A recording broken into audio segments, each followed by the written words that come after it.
irmãos, a graça e a paz. Estamos de volta no nosso estudo aqui no livro de Números, capítulo 13, quando Moisés envia os espias a vasculhar a terra de Canaã, a pesquisar a terra de Canaã. E se você ouvir algum ruído aí de fundo, é o meu netinho brincando, ok? Mas o que a Bíblia está dizendo aqui no capítulo 13, a partir do verso 25? A Bíblia diz: ao cabo de 40 dias, voltaram de espiar a terra. E relataram a Moisés, verso 27, disseram: fomos à terra que nos enviaste, verdadeiramente é boa, mana leite e mel, e este é o fruto dela. O relatório aqui das coisas positivas foi só meia frase. Verso 28, o povo, porém, que habita nessa terra é poderoso, as cidades são muito grandes, fortificadas. Também vimos ali os filhos de Anak, os amalequitas habitam na terra do Neguebe, os heteus, jebuseus, amorreus, eles habitam na montanha. Os cananeus habitam ao pé do mar e pela ribeira do Jordão. Verso 31, porém os homens que com ele tinham subido disseram: não poderemos subir contra aquele povo, porque é mais forte do que nós. Isso aqui na verdade era um grande teste. Quem os estava enviando? O próprio Deus os estava enviando. Deus tinha prometido essa terra desde a saída lá do Egito, e Deus tinha feito tantos milagres ao longo do percurso inteiro desse povo pelo deserto, e esse aqui foi o principal teste. Com quais olhos você percebe a terra?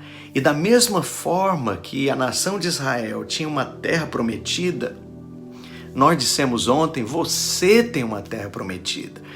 E Deus, por 1000 formas, Ele envia percepções, uma visão antecipada das promessas que Ele tem para você. Isso vem por promessas, por convicções, por sonhos, por palavra profética. É uma voz profética do Espírito Santo que fala, que ecoa no seu coração. E essa é uma visão de Deus da terra que Ele te dá. Isso, portanto, acontece antes de você tomar posse da terra. Mas qual é a nossa atitude diante finalmente da terra? É claro que era impossível para a nação de Israel, na força deles mesmos, conquistar aquela terra. É claro que os desafios eram grandes, mas eles tinham saído lá do Egito, eles tinham saído lá do domínio de Faraó, de uma vida de escravidão, uma vida miserável. E agora, diante da oportunidade da conquista da terra, a atitude daquele povo, ao invés de confiar no Deus que os enviara, eles olharam para os problemas.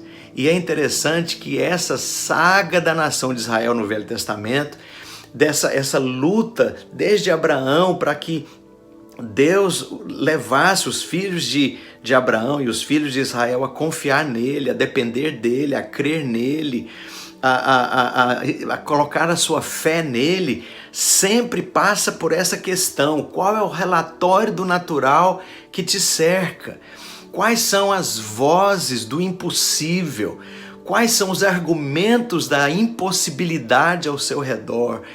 Todas essas impossibilidades e todos esses argumentos são vencidos por uma única coisa: foi Deus que prometeu, foi Deus que deu a terra, foi Deus que me enviou. Se é Deus, Ele é maior do que qualquer circunstância, Ele é maior do que os meus inimigos, Ele é maior do que as necessidades, Ele é maior do que as impossibilidades, Ele é maior do que as minhas limitações, Ele é maior do que os desafios que me esperam nessa nova terra.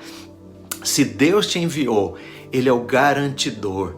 E é interessante que o que entristeceu o coração de Deus é que a nação de Israel, ao invés de olhar e fixar os olhos pela fé no Senhor, que era o enviador, a nação de Israel olhou para os gigantes, olhou para os problemas, olhou para os recursos, olhou para as limitações, olhou para o tamanho dos desafios, olhou para o tamanho das impossibilidades, e isso produziu um resultado: incredulidade. Eu quero perguntar, a visão que você tem das coisas que Deus te dá gera fé ou gera incredulidade?